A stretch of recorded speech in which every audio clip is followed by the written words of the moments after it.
আজকে প্রেমের ঠাকুর গৌরাঙ্গ সুন্দর সিধাম নবদ্বীপের মাটিতে নদিয়ার চাঁদ গৌর হরি অবিরত তিনি ধুলাই গড়াগড়ি দিয়ে নাম করছে। কেন বাবা? আমাদের মনে হয়তো প্রশ্ন জাগবে, যিনি সৃষ্টি স্থিতি লয় প্রলয়ের মালিক, যিনি বিশ্ব ব্রহ্মাণ্ডের মাতা পিতা ভগবান শ্রীকৃষ্ণ, ভগবানের তো কোনো কিছুর অভাব ছিল না বাবা। তাহলে কেন যার এতটুকু অভাব নেই সে কেন এই বৈকুণ্ঠের সুখ ছেড়ে দিয়ে এই নদিয়ার পথে পথে গড়াগড়ি দিল কেন?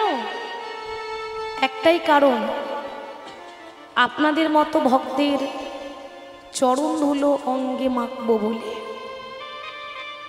ভগবান বললেন আমার থেকে আমার নাম বড়, আর আমার নামের থেকে আমার ভক্ত বড়। ভক্তই আমার মাতা পিতা, ভক্তই আমার গুরু, ভক্ত রেখেছে নামে বাঞ্ছা কল্পিত। ভগবান হয়ে ভক্তকে এত ভালোবাসেন শুধুমাত্র ভক্তের চরণ দুটো জড়িয়ে ধরবো বলে, শুধুমাত্র ভক্তের চরণ ধুলো অঙ্গে মাখবো বলে ভগবান হয়ে গড়াগড়ি দিল। একদিন ভগবান কৃষ্ণ ব্যাসদেবকে প্রশ্ন করছে। ব্যাসদেব কি, যিনি ভাগবত গীতা রচনা করেছেন, রচয়িতা তিনি। ভগবান ব্যাসদেবকে প্রশ্ন করছে, ব্যাসদেব আমার মনের মধ্যে একটা প্রশ্ন আছে, কি জানো? যে ভক্তদেরকে আমি এত কাঁদাই, যে ভক্তদেরকে আমি প্রতি পদে পদে কষ্ট দিই, যন্ত্রণা দিই, দুঃখ দিই, তারা আমার নাম শুনে কেন? আমার নাম শুনে তারা কি আনন্দ পায়?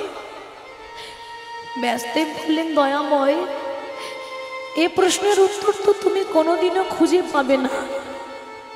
কেন জানো?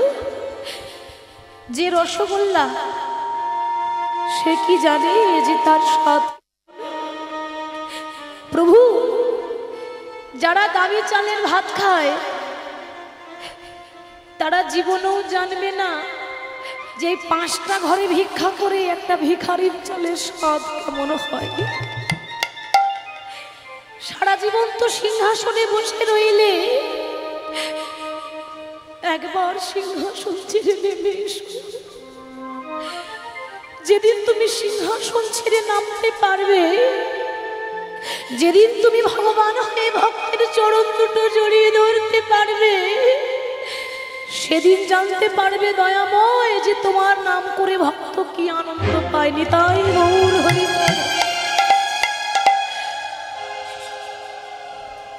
ভগবান মনে মনে চিন্তা করছে, তাহলে আমাকে পায়ের ধুলো দেবে কে? কি এমন ভক্ত আছে যে আমাকে তার চরণ দুটো ধরতে দেবে? হঠাৎ একজনের কথা মনে পড়ে গেল, যে 24 ঘন্টা নারায়ণ নারায়ণ করে। সে কে বাবা? নারদ। নারদ তো আমায় বড্ড ভালোবাসে, আমি নারদের কাছে যাই। যেই না ভগবান নারদের কাছে গিয়ে দাঁড়িয়েছে, নারদ নারদ আমি বড় আশা করে তোমার কাছে দাঁড়িয়েছি, আর যদি আমি তোমার কাছে কিছু চাই তুমি আমায় খালি হাতে ফিরিয়ে দেবে না তো নারদ? নারদ বলে উঠল, দয়াময় আমি আমার আপন বলতে তো কিছু রাখিনি, সবই তো তোমায় দিয়েছি। আমার কাছে দেওয়ার মতো কি আছে বলো? দেহ মন প্রাণ জীবন সবই তো তোমার চরণে সঁপে দিলাম দয়াময়। ভগবান বললেন, নারদ আমি এমন কিছু নিতে এসেছি যা বাজারে পয়সা দিলে কিনতে পাওয়া যায় না। পয়সা থাকলে আপনার প্রয়োজনীয় জিনিস বাজারে সব পাবেন বাবা, কিন্তু ভক্তের চরণ ধুলো কোনোদিন কিনতে পাওয়া যায় না, অর্জন করে নিতে হবে। আমি তোমার কাছে অন্য কিছু চাই না, তোমার পায়ের ধুলোটা তুমি আমার মস্তকে দিয়ে দাও। দয়াময় তুমি পাগল হয়ে গেলে? এই বিশ্ব ব্রহ্মাণ্ডে এত দামি দামি জিনিস থাকতে তুমি আর কিছু পেলে না, তুমি আমার পায়ের ধুলো নিতে এসেছো? না না, এটা আমি করতে পারবো না। আমার পায়ের ধুলো যদি তোমায় আমাকে তো নরকে যেতে হবে। প্রভু, তোমার তো অনেক ভক্ত আছে, তুমি তাদের কাছে চলে যাও, আমায় ক্ষমা করে দিও দয়াময়। আমি জীবন দিয়ে দেব, তবু আমার পায়ের ধুলো তোমায় দিতে পারবো না। ভগবান মনে মনে ভাবছে তাহলে কে দেবে আমায়। হঠাৎ একজনের কথা মনে পড়ে গেল। মহাভারতে পঞ্চপাণ্ডবের স্ত্রী, যার নাম হলো দ্রৌপদী। দ্রৌপদী তো কৃষ্ণকে সখা বলে। আমার বিশ্বাস আমার দ্রৌপদী আমায় খালি হাতে ফিরিয়ে দেবে না। ভগবান হয়ে আজকে কাঙালির মতো হয়ে ভগবান কি করলেন, দ্রৌপদীর কাছে এসেছে। দ্রৌপদীর কাছে এসে যখন দেখছে দ্রৌপদী শয়ন মন্দিরে শয়নী আছে, গভীর রাত্রিবেলা দ্রৌপদী শয়ন মন্দিরে শয়নী আছে, মানে ঘুমিয়ে আছে। ভগবান চিন্তা করলেন, বাবা নারদের কাছে চাইলাম, নারদ দিল না, যদি দ্রৌপদীর কাছে চাই আর দ্রৌপদী যদি না দেয়, তা আমি এক কাজ করি, আমি দ্রৌপদীকে না বলে লুকিয়ে লুকিয়ে চরণে ধরে নেব, দ্রৌপদী বুঝতে পারবে না। দ্রৌপদী শয়নে আছে আর ভগবান দ্রৌপদীর পায়ের তলায় বসে দ্রৌপদীর পা দুটোকে হৃদয়ে জড়িয়ে ধরে মনে মনে চিন্তা করল, এই জগতে ভক্তরাই আমার চরণ প্রতিদিনে জড়িয়ে ধরে, কিন্তু আমি আমার ভক্তের চরণ কোনোদিনে জড়িয়ে ধরতে পাই না, জড়িয়ে ধরতে পাই না। আজ যখন সুযোগ পেয়েছি, আজ আমি ছাড়বো না ভক্তের চরণ ধুলা। কৃষ্ণ অঙ্গে মাখে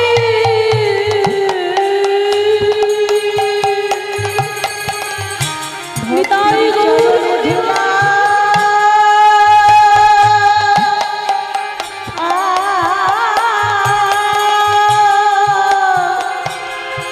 কৃষ্ণ অঙ্গে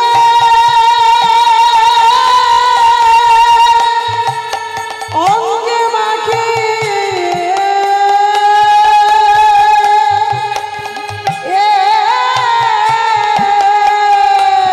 ভক্তের চরণ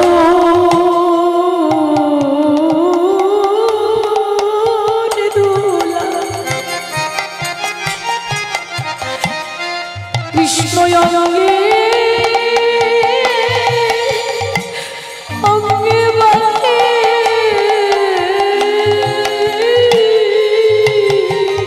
ভক্তের চরণ ধুলা।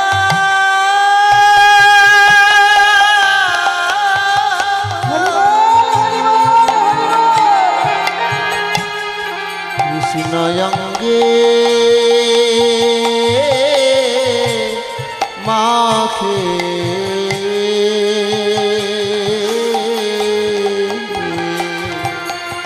সে যে ভক্ত বড়,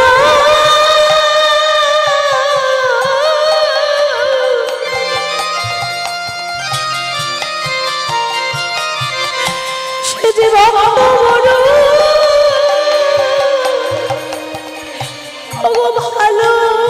ভালোবাসে।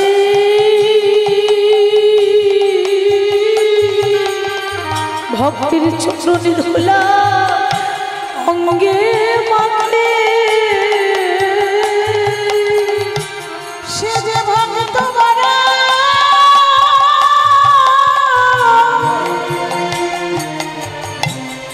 ভক্ত বড় ভালোবাসে।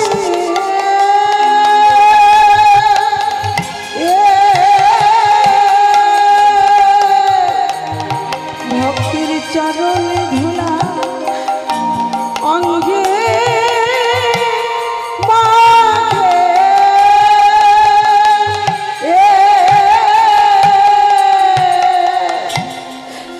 ভগবান যখন দ্রৌপদীর চরণ দুটো হৃদয়ে জড়িয়ে ধরে ভক্তের চরণ ধুলো যখন অঙ্গে মাখছে, হঠাৎ দ্রৌপদীর ঘুম ভেঙে গেল। দ্রৌপদী চিৎকার করে বলে উঠলেন, কি রাতের অন্ধকারে আমার পায়ের কাছে বসে আছো, কে তুমি? দ্রৌপদী, তুমি আমায় চিনতে পারলে না? আমি সৃষ্টি স্থিতি লয় প্রলয়ের মালিক, বিশ্ব ব্রহ্মাণ্ডের মাতা পিতা ভগবান এসেছি তোমার চরণ তলে। ও যার চরণ তলে গোটা বিশ্ব ব্রহ্মাণ্ডের মানুষ পড়ে থাকে, সেই মানুষটা আজকে আমার চরণ তলে কেন দয়াময়?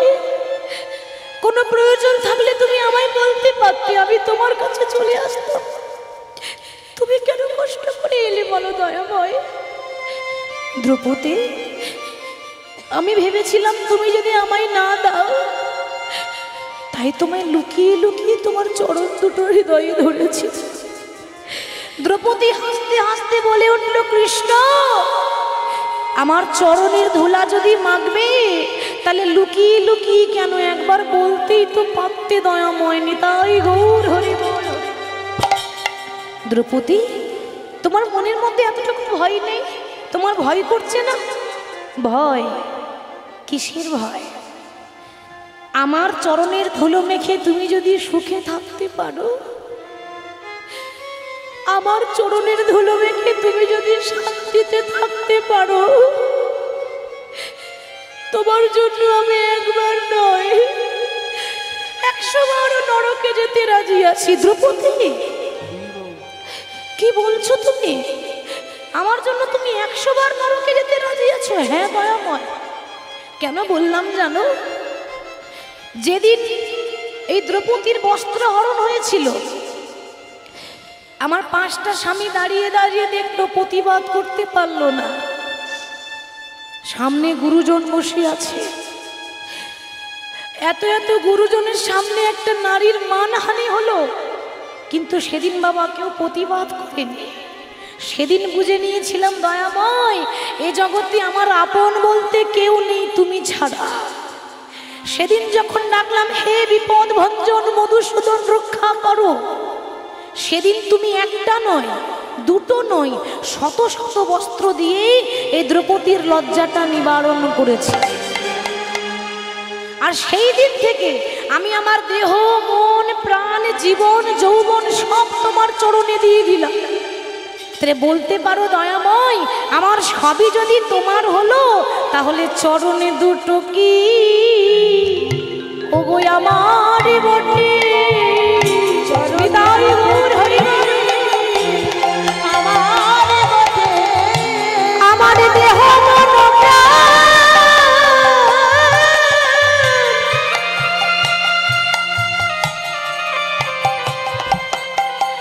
আমার দেহ মন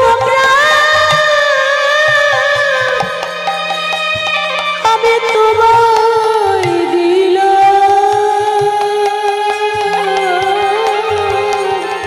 বলো চরণে দুটো কি ওগো আমার বটে? আমার দেহ মন ও প্রাণ তোমায় দিলাম,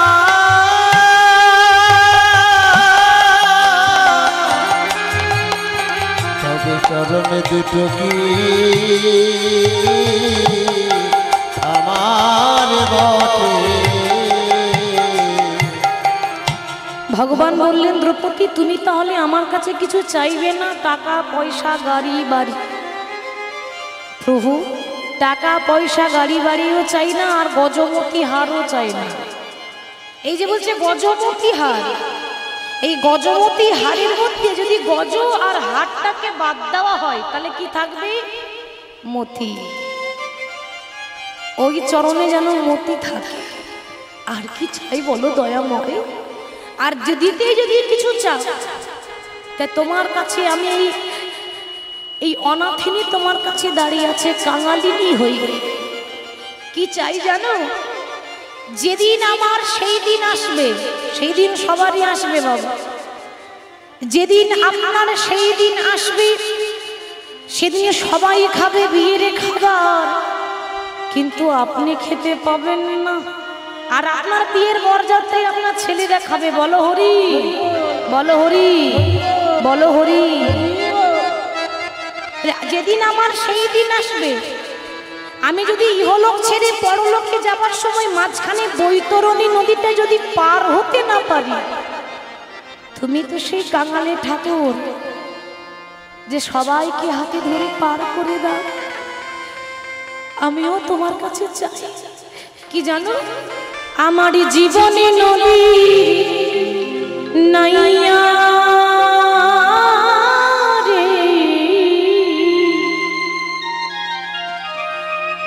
আমার ভবের খেলা সঙ্গ হলো রে।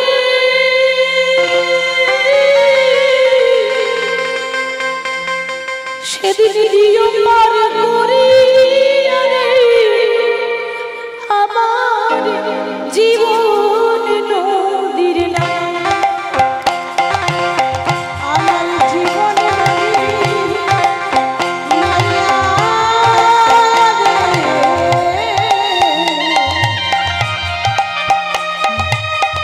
আমার ভবের খেলা সঙ্গ হওয়া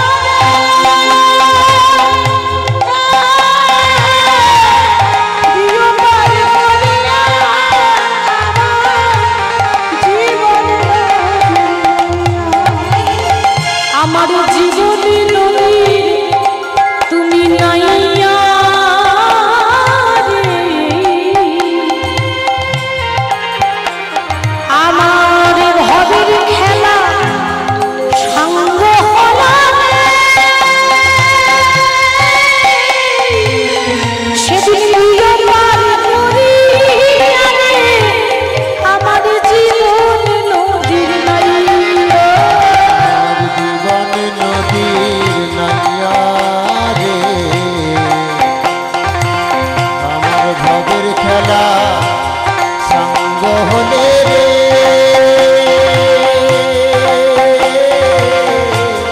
দিও পার করি আর আমার জীবন নদীর নাইয়া।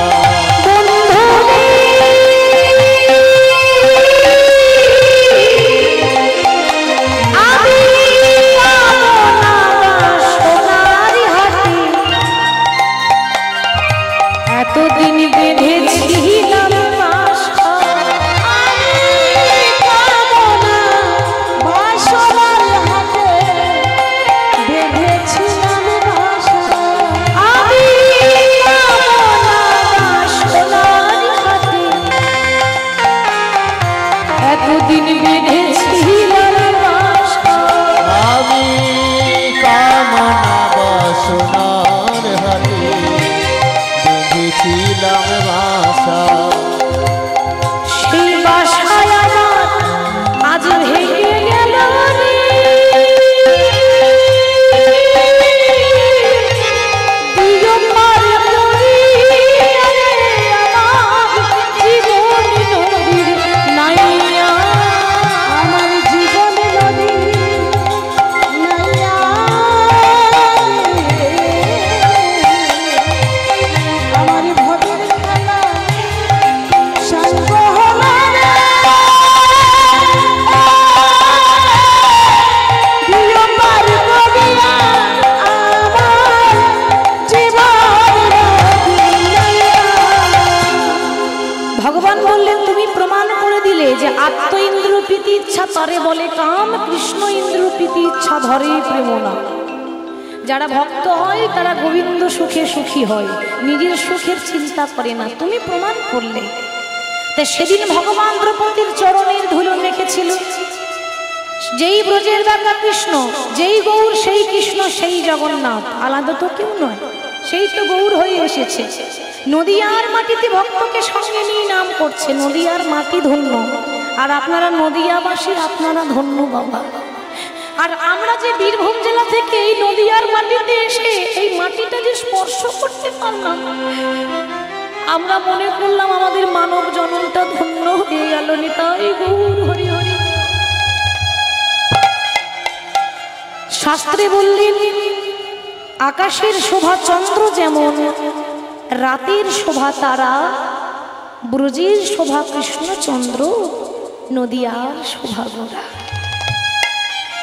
ব্রাহ্মণের পৈতে শোভা, যোগীদের শোভা মাথার জটা।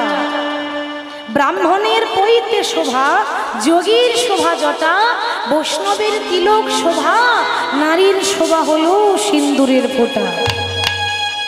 সরোবরের পদ্ম শোভা, পদ্মের শোভা অলি, আর হরিবাসরের শোভা হলো আমার গৌর ভক্তমণ্ডলী। তাই গৌর হরি হরি। একদিকে ভগবান আর একদিকে ভক্ত, এত সুন্দর শোভা হয়েছে। আজকে ভক্তদের সঙ্গে নাম করতে করতে মহাপ্রভুর অঙ্গখানি এত সুন্দর দেখতে।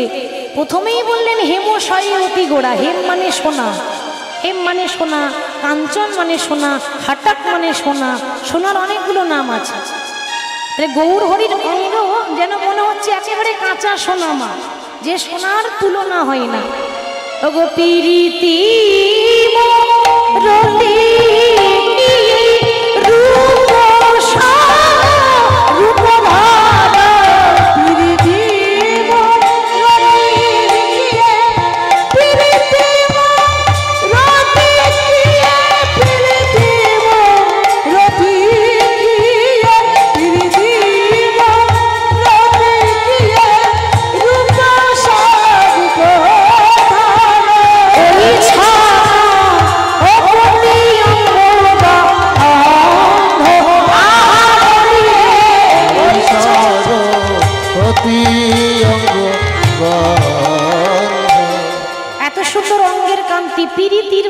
রসের মূর্তি গৌর হরি দেখতে। আজ হঠাৎ কি ভাব জেগেছে, ওই বৃন্দাবনে যেমন রাধারানী গিয়েছিলেন সূর্য পূজা করতে, গৌর হরির সেই ভাব জেগেছে। এই ভক্তদেরকে বলছে তোমরা সূর্য পূজার সামগ্রী সাজিয়ে নাও, চলো আমরা সূর্য পূজা করতে যাব। এবার যাচ্ছে কেমন করে বাবা, গৌর হরির যে বাহু দুটো মানে যে হাত দুটো এমন ভাবে দুলছে যেমন হাতির সুর দোলে, সেরকম দুলছে। কামিনী কাম কলিত তুছু মানস, কামিনী কাম কলিত তুছু মানস, আজ কামিনী কাম কলিত তুছু মানস।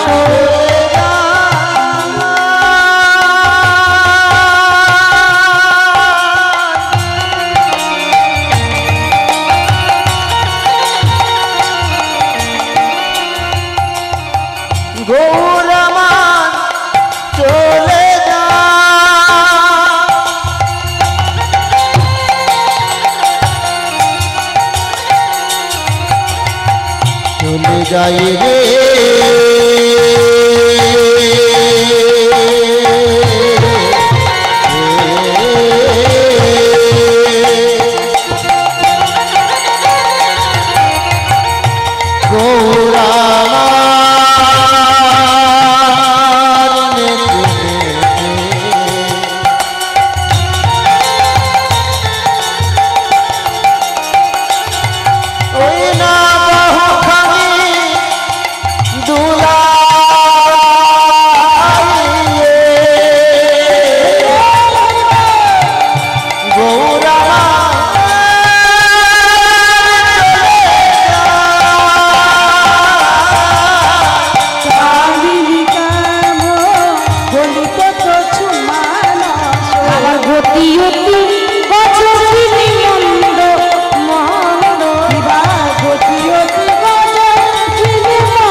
সেই ঘুমটা নামার মতো ছলনা করি, মানে অভিনয় করি, মনে হচ্ছে গৌর হরিও ঘুমটা নিয়েছে। গৌর হরি তো পুরুষ মানুষ বাবা, আর রাধারানী ছিলেন নারী। একেবারে নারীর মতো করে ভাব করে বাম ভুজুইব